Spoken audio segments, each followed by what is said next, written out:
کہ اللہ مسبب الاسباب ہے، وہ اسباب کا پابند نہیں ہے، وہ اسباب کا محتاج نہیں ہے، اسباب اس کے محتاج ہیں۔ اگر یہ یقین ہے تو اللہ پر ایمان ہے، یہ نہیں ہے تو تمہارا ایمان اسباب پر ہے، وسائل پر ہے، ذرائع پر ہے، مادیات پر ہے، اللہ پر نہیں۔ اس وقت کہاں راستہ تھا؟ کوئی راستہ تھا؟ سمندر ہے اور ادھر سے لشکر آ گیا ہے۔ کلا ان معی ربی سیہدین۔ اب دیکھیے ایمان کہہ دینا آسان ہے، ہوا معکم اینما کنتم، جہاں کہیں بھی تم ہوتے ہو اللہ تمہارے ساتھ ہوتا ہے، لیکن اس کا یقین قائم ہو جائے تو زمین و آسمان کا فرق واقع ہو جائے۔ یہی بات ہوئی حضور کے ساتھ۔ غار ہے، چھپے ہوئے ہیں محمد الرسول اللہ اور آپ کے وہ یار غار ابو بکر صدیق رضی اللہ تعالی عنہ۔ اقبال نے حضرت ابو بکر کی شان میں چند اشعار کہے صرف، لیکن واقعہ یہ ہے کہ بھاری بھاری نظموں پر اور قصیدوں پر بھاری ہے، طویل ترین نظمیں اور قصیدے ہوں ان پر بھاری ہے۔ ہمتیں ابو بکر کی ہمت جو ہے، کشت ملت را جو ابر، جیسے بارش سے کھیتی اپجتی ہے، ابو بکر کی ہمت اور عزیمت اس امت کو اسی طرح سینچنے والی ہے۔ ثانیے اسلام و غار و بدر و قبر، وہ دوسرے تھے اسلام میں، دوسرے پہلے کون تھے؟ انا اول المومنین، حضور فرماتے ہیں سب سے پہلا ایمان لانے والا میں، دوسرے ابو بکر۔ ویسے ہمارے ہاں یہ چلتا ہے اختلاف، حضرت علی پہلے ہیں کہ حضرت ابو بکر پہلے ہیں، لیکن اس میں بڑی خوبصورت تطبیق قائم کی ہے علماء نے اور بہت صحیح ہے۔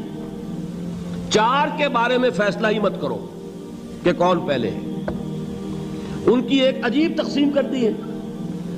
آزاد مردوں میں، بالغ مردوں میں سب سے پہلے ابو بکر، بچوں میں سب سے پہلے علی، خواتین میں سب سے پہلے خدیجہ، اور غلاموں میں سب سے پہلے زید ابن حارثہ۔ بڑی پیاری تقسیم ہے، یہ چاروں ہی پہلے ہیں، ہر ایک کے لیے اولیت ہے۔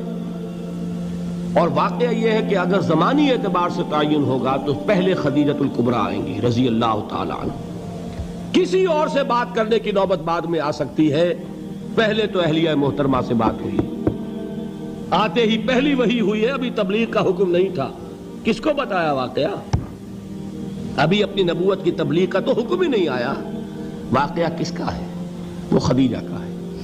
جب کہا ہے کہ خشیت علی نفسی، مجھے اپنی جان کا اندیشہ ہے، تو کیا جواب دیا خدیجہ نے رضی اللہ تعالی عنہا؟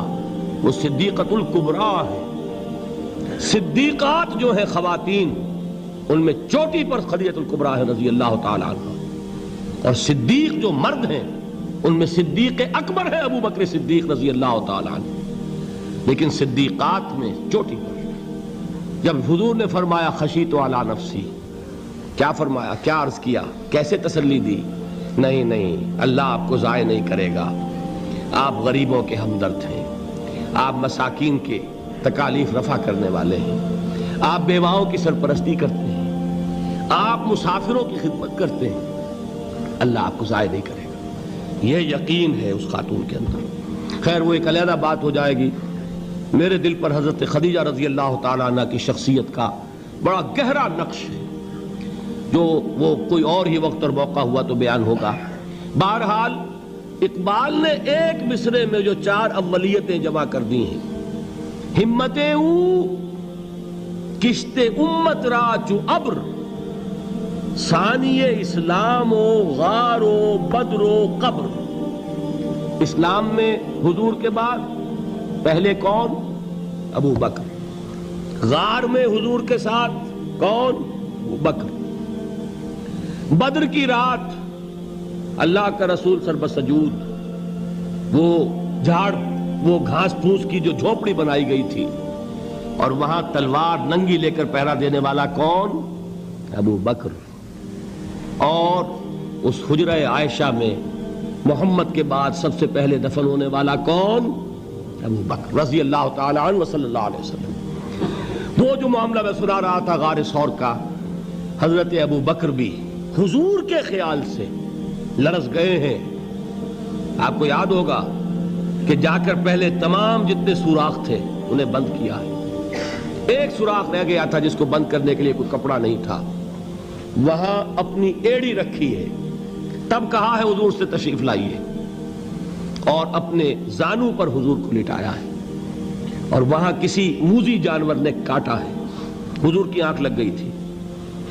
اس وقت اس بل کے اندر جو بھی بچھو ہے کیا ہے واللہ عالم, اس نے کاٹا ہے. اس کی تکلیف کی وجہ سے ابو بکر کی آنکھوں سے آنسو ٹپک گئے. حضور کے چہرے مبارک پر پڑے ہیں تو حضور جاگے ہیں, معاملہ کیا ہے. ایڑی نہیں ہٹائی وہاں سے, مبادا وہ جانور وہاں سے نکل کر محمد الرسول اللہ کو کوئی گزن پہنچا دے. ابو بکر کی ایڑی ہے, جس طرح چاہے کھا لے, ختم کر دے, جان نکل جائے تب کوئی آنچ آئے محمد پر تو آئے, لیکن جیتے جی نہیں. وہ ہے ابو بکر. حضور کے خیال سے اس وقت حضور نے پھر اپنا لعاب دہن لگایا ہے, اور اس سے پھر آپ کی تکلیف ختم ہوئی. جیسے خیبر میں حضرت علی کی آنکھ دکھ رہی تھی, اس کو جو شفا حاصل ہوئی ہے وہ بھی حضور کے لعاب دہن سے ہوئی.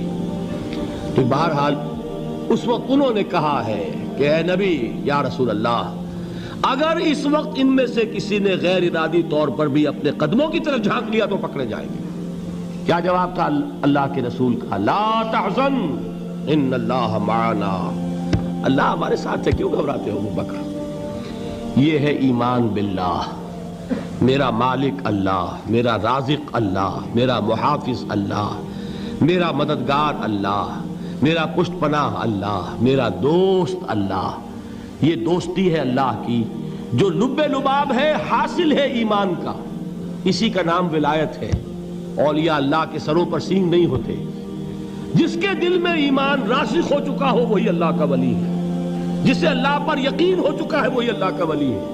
جسے یقین ہے اللہ میرے ساتھ ہے, میرا مددگار, میرا پشت پناہ, میرا ساتھی, میرا دوست, میرا محبوب, میرا محب. اللہ اہل ایمان سے محبت کرتا ہے. واللہ یحب الصادقین. ان اللہ یحب الذین یقاتلون فی سبیلہ صفا کانہم بنیان مرصوص. اللہ محبت کرنے والا, اہل ایمان محبوب, اور اہل ایمان محبت کرنے والے اللہ محبوب. والذین آمنوا اشد حبا للہ. آپ تصور کیجئے جسے یہ رشتہ ایمان یا رشتہ ولایت حاصل ہو جائے, الا ان اولیاء اللہ لا خوف علیہم ولا هم یحزنون. آگاہ ہو جاؤ, اللہ کے دوستوں کے لیے نہ کوئی خوف ہے نہ کوئی حزن ہے. اور میں بیان کر چکا تھا, خوف اور حزن کے خاتمے ہی کا نام امن ہے. زوال خوف, زوال حزن. یہ خوف اور حزن کیوں آتے ہیں بار بار؟ اللہ تخافوا ولا تحزنوا, دونوں آ گئے. الا ان اولیاء اللہ لا خوف علیہم ولا هم یحزنون, پھر وہی دو. وہ کیوں ہے؟ خوف ہوتا ہے کسی مستقبل کی بات کا, یہ نہ ہو جائے, وہ نہ ہو جائے, یہ نقصان نہ پہنچ جائے, یہ تکلیف نہ ہو, یہ غضب نہ آ جائے. خوف ہے مستقبل سے. حزن ہے یہ کیوں ہوا, یہ نہیں ہونا چاہیے تھا, یہ میرا فلاں چیز میرے ہاتھ سے جاتی رہی ہے, فلاں موقع نکل گیا, اب بیٹھے ہوئے ہیں اندر ہی اندر کڑ رہے ہیں, صدمہ ہے اور رنج ہے. اور جو اللہ پر ایمان رکھتا ہے وہ جانتا ہے ما اصاب من مصیبت فی الارض ولا فی انفسکم الا فی کتاب من قبل ان نبرأها ان ذلک علی اللہ یسیر لکی لا تعصوا علی ما فاتکم ولا تفرحوا بما آتاکم واللہ لا يحب کل مختال فخور. اس زمین میں یا تمہاری جانوں میں کوئی تکلیف, کوئی مصیبت نہیں آ سکتی سوائے اس کے کہ جو اللہ نے لکھ دی ہو, اس سے پہلے کہ وہ ظاہر ہو. جس کو یہ حقیقت معلوم ہو گئی اس کو یہ طرز عمل اختیار کرنا چاہیے. جو چیز چھن جائے, جاتی رہے, چھوٹ جائے, اس پر افسوس نہ کرو. کس نے چھینی؟ دوست نے. دوست کے فیصلے پر شکایت. دوستی کو بٹا لگا رہے ہو, سرے تسلیم خم ہے جو مزاج یار میں آئے. اگر دوستی ہے تو پھر تو تمہیں گردن جھکانی چاہیے کہ ہر چہ ساقی ماریخت عین الطافست, جو بھی میرا ساقی میرے پیالے میں ڈال دے اس کا کرم ہے. جو اس کی طرف سے آئے اس پر کوئی رنج نہیں, کوئی صدمہ نہیں, کوئی غم نہیں, کوئی شکایت نہیں, کوئی شکوہ نہیں. اور جو ہوگا وہ اس کے اذن کے بغیر نہیں ہوگا, اور اس کا اذن ہوگا تو یقیناً میرے لیے خیر ہی خیر ہے, چاہے وہ ناگوار شے ہو, بظاہر مجھے اچھی نہ لگ رہی ہو، میری شارٹ سائٹڈنس میں مجھے وہ نظر آ رہی ہے کہ میرے لیے بری ہے، لیکن قرآن نے کہا ہے عسیٰ ان تکرہوا شیئا وہو خیر لکم وعسیٰ ان تحبوا شیئا وہو شر لکم واللہ یعلم وانتم لا تعلمون۔ ہو سکتا ہے تم کسی چیز کو ناپسند کرو درحال ہے کہ اسی میں تمہارا خیر ہو، اور ہو سکتا ہے تم کسی چیز کو پسند کرو درحال ہے کہ اس میں تمہارا شر ہو۔ اللہ جانتا ہے، تم نہیں جانتے۔ جب مجھے یہ بات معلوم ہو گئی، میں نے اپنا معاملہ اللہ کے حوالے کیا۔ سپردم بے تو مایا خیش را تو دانی حساب کم و بیش را، اے رب جو تو چاہتا ہے وہ ہو، تیرے علم میں جو شے میرے لیے خیر ہے وہ ہو جائے، میری کوئی پسند نہیں، میری کوئی چاہت نہیں، یہ ہے راضی برضائے رب۔ اکبر الہ آبادی نے اسے کہا ہے رضائے حق پہ راضی رہ، یہ حرف آرزو کیسا، خدا خالق، خدا مالک، خدا کا حکم تو کیسا۔ جب میں آ گیا بیچ میں، میری پسند، میری مرضی، میری خواہش، میری چاہت، یہی تو شرک ہے۔ ما شاء اللہ کان وما لم یشاء لم یکن، جو اللہ نے چاہا وہ ہوا، جو اس نے نہیں چاہا نہیں ہوا، اختیار اس کا ہے، میرا تو نہیں۔ رضائے حق پہ راضی رہے، یہ حرف آرزو کیسا، خدا خالق، خدا مالک، خدا کا حکم تو کیسا۔ اقبال نے اسے کہا ہے فارسی میں، اب آپ کہیں اس کا ترجمہ بھی کرو تو وہ مجھے ذرا اس وقت کچھ بہت ہی بدذوقی کسی بات نظر آئے گی۔ جائیے پوچھئے کسی سے جسے فارسی آتی ہو، برو کشید ز پیچا کے ہست و بود مرا، چے اقدہا کے مقام رضا کشود مرا۔